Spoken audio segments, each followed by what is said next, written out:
Hello students, आप सबका स्वागत है हमारे YouTube channel computer e notebook पर, जिसमें आज का हमारा टॉपिक रहेगा building blocks of C plus plus programming language. यानी कि सी प्लस प्लस लैंग्वेज में प्रोग्राम्स बनाते हुए वे कौन से छोटे कंसेप्ट्स हैं जो आप यूज़ करोगे, जिनकी हेल्प से आपका पूरा का पूरा कंप्यूटर जो प्रोग्राम है, कंप्यूटर प्रोग्राम, वो बनकर तैयार होगा। आज का टॉपिक शुरू करने से पहले फटाफट यूट्यूब चैनल को सब्सक्राइब कर दीजिए, बेल आइकन को प्रेस कीजिए नोटिफिकेशंस के लिए, और वीडियोस को लाइक और शेयर करना मत भूलिएगा। तो आज का टॉपिक स्टार्ट करते हैं, building blocks of programming languages. जो भी चीज़ कंस्ट्रक्ट की जाती है, डेवलप की जाती है, उसमें कुछ बिल्डिंग ब्लॉक्स यूज़ किए जाते हैं, यानी वो छोटी चीज़ें जिससे वो चीज़ बनाई जा रही है। जैसे अगर हम एक बिल्डिंग बनाना स्टार्ट करते हैं तो क्या होगा, आप एक ब्रिक लोगे, ईंट लोगे, सीमेंट लोगे, और एक के ऊपर एक ईंटों को जोड़ते हुए आप इस तरीके से सीमेंट और दूसरे जो मटेरियल है उसकी हेल्प से आप पूरी की पूरी बिल्डिंग तैयार करते हो। उसी तरीके से प्रोग्राम्स में भी छोटी छोटी चीज़ों को आप यूज़ करते हुए जाएंगे और आपका पूरा प्रोग्राम तैयार हो जाएगा। लेकिन किसी भी भाषा को शुरू करने से पहले सबसे पहले उस भाषा में यूज़ होने वाले सिंबल्स को सीखना ज़रूरी है। जैसे हमने हिंदी भाषा का इस्तेमाल जब किया था शुरू, तो हमने सीखना क्या शुरू किया था, कहाँ से शुरुआत की थी, क ख ग ड़ अ आ, स्वरमाला और व्यंजन से, वर्ण से। उसके अलावा कुछ स्पेशल सिंबल्स उसमें यूज़ होते थे, जैसे कि आपके पास पूर्ण विराम, अल्प विराम। इसी तरीके से जब हमने इंग्लिश लैंग्वेज को सीखना शुरू किया तो उस टाइम पे हमने क्या सीखा, सबसे पहले अल्फ़ाबेट्स A to Z, है ना। उसी के बाद उन कैरेक्टर से, उन अल्फ़ाबेट से हमने क्या बनाए, आपके वर्ड्स, और फिर क्या फ्रेम हुए, सेंटेंसेस। इसी तरीके से कंप्यूटर की प्रोग्रामिंग लैंग्वेजेस के अंदर भी अपने उनके खुद के कैरेक्टर सेट होते हैं। तो कैरेक्टर सेट आपके पास एक सेट ऑफ वैलिड कैरेक्टर्स है जो कि ये जिसको कि वो लैंग्वेज रिकॉग्नाइज कर सकती है। वो कैरेक्टर जो है वो कुछ भी हो सकता है, एक लेटर, डिजिट या कोई दूसरा सिंबल भी। सी प्लस प्लस में जो कैरेक्टर सेट हमारे पास लैंग्वेज रिकॉग्नाइज करती है वो है, सबसे पहले इसमें आता है लेटर्स, अल्फ़ाबेट्स जो लेटर हैं आपके पास, small case and the upper case. फिर आपके पास आती हैं डिजिट्स 0 to 9। इसके अलावा स्पेशल सिंबल्स जैसे स्पेस, प्लस, माइनस, यानी आपके कीबोर्ड पे दिखाई देने वाले सारे के सारे symbols, white spaces, blank space, horizontal tab, carriage return, new line, etcetera. इसके अलावा वो सभी कैरेक्टर्स जो आपके ASCII, American standard code of information interchange के अंदर वैलिड हैं, जिनको एस्काई के थ्रू रिप्रेजेंट किया जा सकता है। तो हमने हमारी लैंग्वेज के कैरेक्टर सेट को सीख लिया है कि हम क्या क्या हमारे प्रोग्राम के अंदर सिंबल्स यूज़ कर सकते हैं। अब कैरेक्टर्स से लैंग्वेज जो है वो हमारे पास एक बेसिक बिल्डिंग ब्लॉक देते हैं, कि स्टार्टिंग देते हैं कि कैसे हम कौन से कैरेक्टर सिंबल हम यूज़ कर सकते हैं। लेकिन जैसे इंग्लिश में हमने अल्फ़ाबेट्स पढ़ने के बाद क्या बनाए थे, अल्फ़ाबेट्स की हेल्प से वर्ड्स, उसी तरीके से लैंग्वेज में भी कैरेक्टर सेट के बाद आप क्या करेंगे, उसके आगे की उस यूनिट पे जाएंगे। These are the known as the tokens. Token क्या होते हैं, वो छोटी से छोटी unit, smallest individual unit in a program, जिसे आप यूनिकली आइडेंटिफाई कर सकते हो, क्लियर, जो इंडिपेंडेंटली रिकॉग्नाइज की जा सकती है।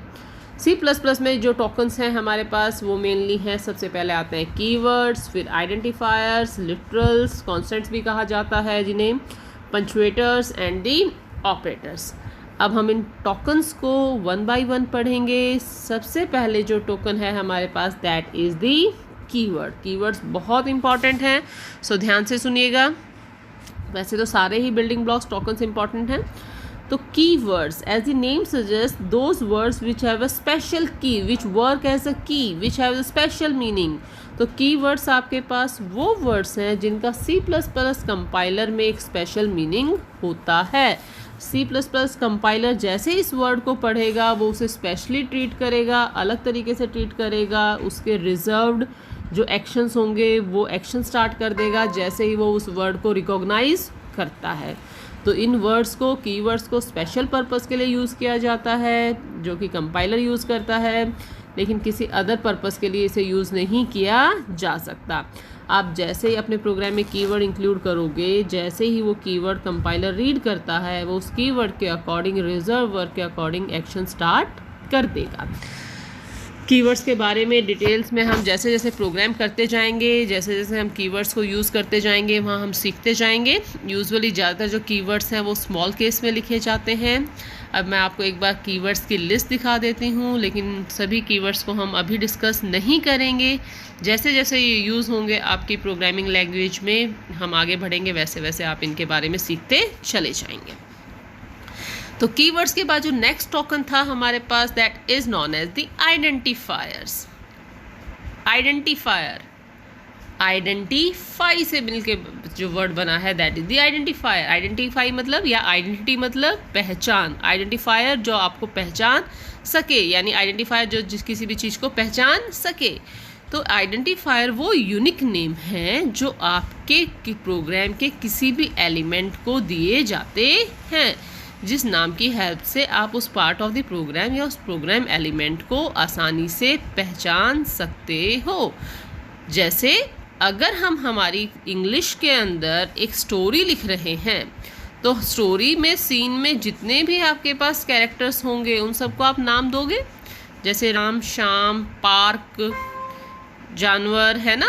और जैसे जैसे आप लिखोगे कि राम ने सीता से कहा या राम ने श्याम से दोस्ती की, तो आप जैसे इस सेंटेंस को पढ़ते हो आप पता चल जाता है कि आप राम के बारे में बात कर रहे हो, श्याम के बारे में बात कर रहे हो।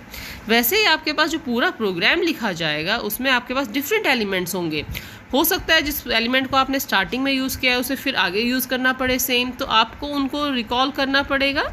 तो आप कैसे कर पाओगे उसे? By using their names. By so identifiers are the unique name, वो यूनिक नेम है जो आपके एलिमेंट्स, प्रोग्राम एलिमेंट्स को दिए गए हैं। अब हम नाम लिखते हैं। नाम क्या कुछ भी हो सकता है? क्या ACD नाम हो सकता है? वैसे तो हो सकता है, लेकिन यूजुअली नाम्स जो होते हैं हम कुछ इस तरीके से लिखते हैं कि जो मीनिंगफुल हों, उनके कुछ रूल्स हों। तो उसी तरीके से C++ में भी आपके पास नेमिंग कन्वेंशंस हैं। तो कोई भी आइडेंटिफायर या नेम लिखते हुए आप ध्यान रखेंगे कि उसमें सिर्फ और सिर्फ आपके पास लेटर्स, स्मॉल केस या फिर अपर केस में A to Z, digits 0 to 9 और अंडरस्कोर्स का ही इस्तेमाल किया जा सकता है। इसके अलावा आप कोई भी अलग कैरेक्टर इस्तेमाल नहीं करोगे। आइडेंटिफायर कभी भी डिजिट से स्टार्ट नहीं होंगे। हमेशा स्टार्ट किससे होंगे आपके पास? या तो कैरेक्टर A to Z से या फिर अंडरस्कोर से, लेकिन डिजिट से कभी भी स्टार्ट नहीं करोगे। क्लियर? नेक्स्ट थिंग इज आपके पास C++ जो है केस सेंसिटिव लैंग्वेज है। What do you mean by case sensitive? English में लेटर्स में हमने 2 केस पढ़े, lower case and the upper case. So it's mean C++ आपकी जो लैंग्वेज है वो लोअर केस और अपर केस को अलग अलग ट्रीटमेंट कर देती है। Lower case A and upper case A जो है इक्वल नहीं होंगे। जैसे हमने एग्जाम्पल में भी लिया है, if you write the word Goa and then Goa, इसमें यहाँ आपके पास स्मॉल g है, यहाँ पे आपके पास अपर केस g है, तो ये दोनों ही वर्ड डिफरेंटली ट्रीट होंगे। एक तरीके से उनको ट्रीट नहीं करोगे, वो इनको अलग अलग पहचानेगा। तो आप आइडेंटिफायर जो है केस सेंसिटिव हैं, तो आप उस तरीके से इनको नेमिंग कन्वेंशंस दे सकते हो, लेटर्स को अपर केस और लोअर केस करके।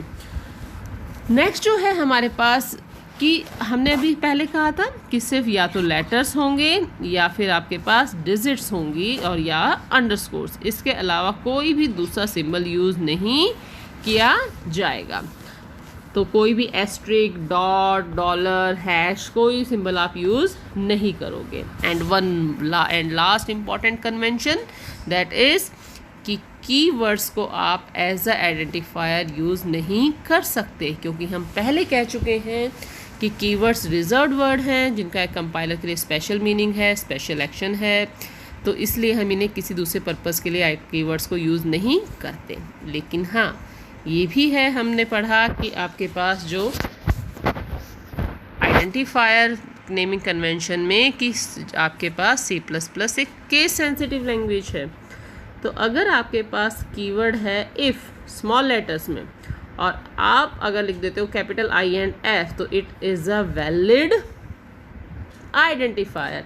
आप इसको केस सेंसिटिविटी को यूज़ करते हुए आप कीवर्ड्स में चेंज करके आप आइडेंटिफायर बना सकते हो, लेकिन सेम सिंबल, सेम कैरेक्टर्स को यूज़ करते हुए कीवर्ड्स नहीं बनेगा। कीवर्ड्स को यूज़ करते हुए आइडेंटिफायर नहीं बनेगा। सो ये थे आपके आइडेंटिफायर जिनकी हेल्प से आप पार्ट आपके कंप्यूटर के प्रोग्राम के डिफरेंट पार्ट्स को रिकॉग्नाइज कर सकते हो, उनको कॉल करके यूज़ कर सकते हो। नेक्स्ट जो टोकन है हमारे पास that is the literals. Literals को कॉन्स्टेंट्स भी कहा जाता है। Constant, what do you mean by constant? सबको पता होना चाहिए कॉन्स्टेंट क्या है। जो वैल्यू कभी चेंज नहीं होती, जो हमेशा फिक्स रहेगी। जैसे अगर आप कहीं नोटबुक में लिख देते हो ना 2.0, तो दैट इज द 2.0 ऑलवेज। आपने अगर अब कोई कहेगा कि इरेजर से हम उसे चेंज कर सकते हो, you can use the eraser there, but अगर पेन से लिखा है तो नहीं ना, कटिंग करनी पड़ेगी। उसी तरीके से आपके पास कंप्यूटर प्रोग्राम में अगर आप कहीं 2.0 लिखते हो या ए लिखते हो या 5 लिखते हो तो वैल्यू फिक्स रहेगी। दीज आर दी लिटरल्स जो प्रोग्राम में चेंज नहीं होते हैं। क्लियर? एग्जीक्यूशन के दौरान चेंज नहीं होते हैं। नाउ द लिटरल्स जो है हमारे पास C++ में उनकी टाइप्स हैं। सबसे पहले जो आते हैं integer literals, as the name suggest integer. Integer, integer का मतलब इंटीजर का मतलब ऐसे नंबर जिसमें फ्रैक्शनल पार्ट नहीं होता, इन्हें हम क्या कहते हैं? इंटीजर्स। तो एक ऐसी कांस्टेंट वैल्यू जैसे 5, 10, 2, इन्हें हम क्या कहेंगे? Integer literals. लेकिन हमें ये भी पता है कि इंटीजर्स को डिफरेंट नंबर सिस्टम्स में रिप्रेजेंट किया जा सकता है। जैसे एक है आपके पास डेसिमल इंटीजर लिटरल्स, दूसरा है ऑक्टल एंड तीसरा है हेक्साडेसिमल। तो देखिए हमने एग्जाम्पल में यूज़ भी किया है, हमने एक नंबर 1 to 12 यूज़ किया है, लेकिन उस 12 को हमने डिफरेंट नंबर सिस्टम में लिखा है। डेसिमल में ये होगा 12, लेकिन ऑक्टल में अगर एक नंबर है 1, 2 तो वो कहाँ से स्टार्ट होगा? Start with the 0। उसी तरीके से हेक्साडेसिमल अगर नंबर है तो कहाँ से स्टार्ट होगा? With the 0x। तो इस तरीके से हम डिफरेंट नंबर सिस्टम्स में भी इंटीजर लिटरल्स को रिप्रेजेंट कर सकते हैं। नेक्स्ट जो है हमारे पास floating point literals. Yes, integer में क्या था? जिसमें फ्रैक्शनल वैल्यू ना हो, डेसिमल पार्ट ना हो, पॉइंट ना हो। लेकिन फ्लोटिंग में फ्लोट नंबर्स कौन से होते हैं? The numbers having the fractional part, जैसे 0.01 या फिर 2.0, 3.9। So these are the floating points numbers.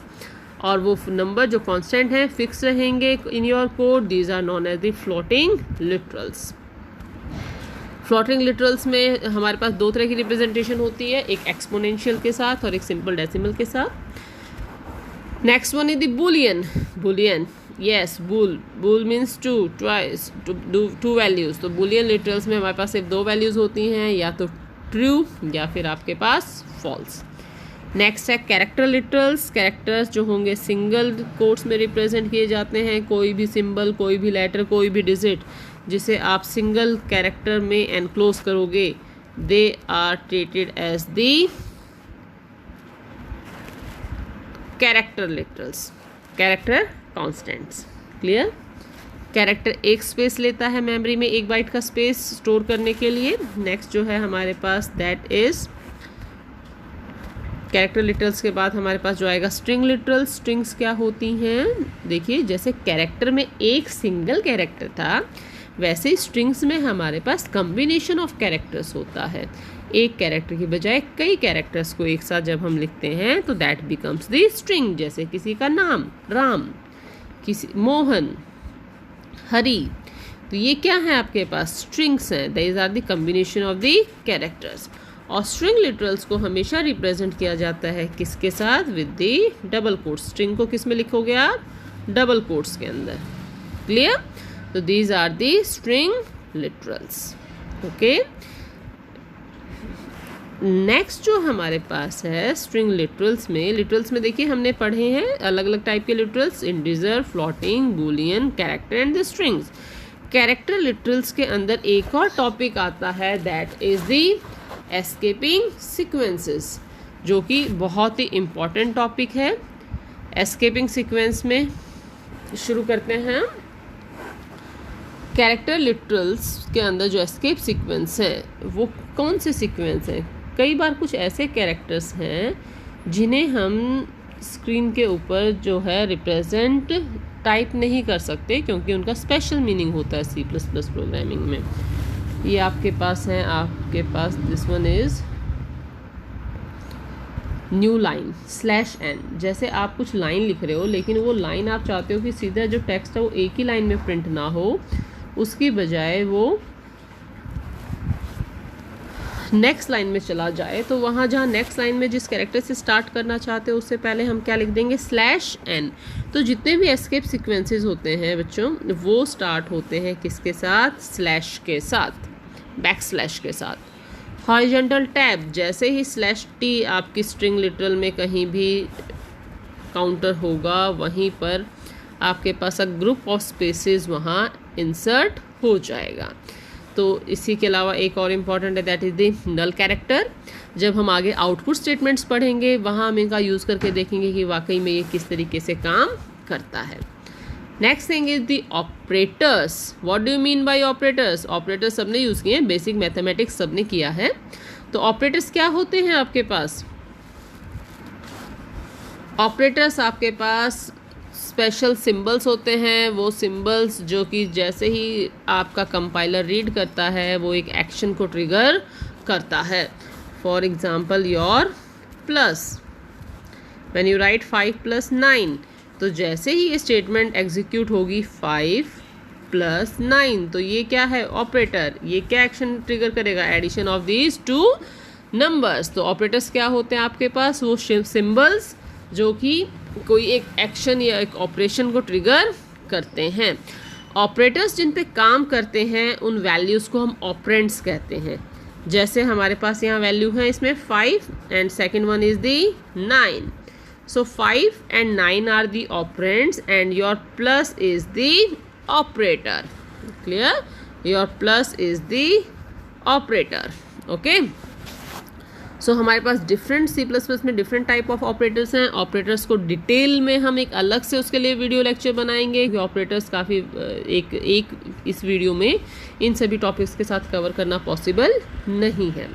तो सबसे पहले हम जस्ट नाम इनके रीड कर लेते हैं। एक arithmetic, increment, relational, logical, bitwise, assignment and miscellaneous operators. Next video में हम इन्हें कवर करेंगे। Next is the last token हमारे पास क्या था? पंचुएटर्स। इंग्लिश में यूज़ करते हो ना पंचुएटर्स। कैपिटल लेटर कहाँ स्टार्ट होगा, क्वेश्चन मार्क कहाँ लगेगा, एक्सक्लेमेशन साइन कहाँ होगा, फुल स्टॉप कहाँ होगा। तो उसी तरीके से C++ में भी पंचुएटर्स होते हैं जिनका अपना सिंटैक्टिक और सिमेंटिक मीनिंग होता है। वो लेकिन इंडिपेंडेंटली कोई भी टास्क कैरी नहीं कर सकते हैं, वो दूसरी चीज़ों के साथ यूज़ किए जाते हैं। तो कुछ जो पंचुएटर्स में हमारे पास सिंबल हैं कौन कौन से हैं वो हमारे पास? These are the like your big brackets, square brackets कहा जाता है, asterisk mark, round bracket, parenthesis भी कहते हैं इन्हें। इसके अलावा curly brackets, assignment equal to, comma, hash, semicolon and the colon. इसके अलावा भी और भी सिंबल्स हैं लेकिन जनरली जो हम यूज़ करते हैं वो सब यही हैं। That is the difference between the semicolon and colon. Colon have the 2 dots and semicolon have the dot and then the comma. So these are your tokens. हम प्रोग्रामिंग लैंग्वेज हमारे प्रोग्राम स्टार्ट करेंगे next हमारी video से। तो I hope आप लोग सब को टोकन्स और जो कैरेक्टर सेट है वो क्लियर हो चुके होंगे ताकि आगे प्रोग्रेस बनाते हुए कोई भी दिक्कत ना आए। तो स्टूडेंट्स, अगर इस टॉपिक से रिलेटेड आपको कोई भी डाउट हो या कोई और ऐसा टॉपिक जिसमें आप चाहते हो कि उसे और एलोब्रेट किया जाए, उसके बारे में एक वीडियो डालनी चाहिए, तो ज़रूर हमें कमेंट बॉक्स में लिख के भेजिएगा। तो फटाफट अगर चैनल सब्सक्राइब नहीं किया है तो सब्सक्राइब कर दीजिए, बेल बटन पर प्रेस कीजिए नोटिफिकेशंस के लिए और वीडियो को लाइक और शेयर ज़रूर कीजिएगा। Thank you very much.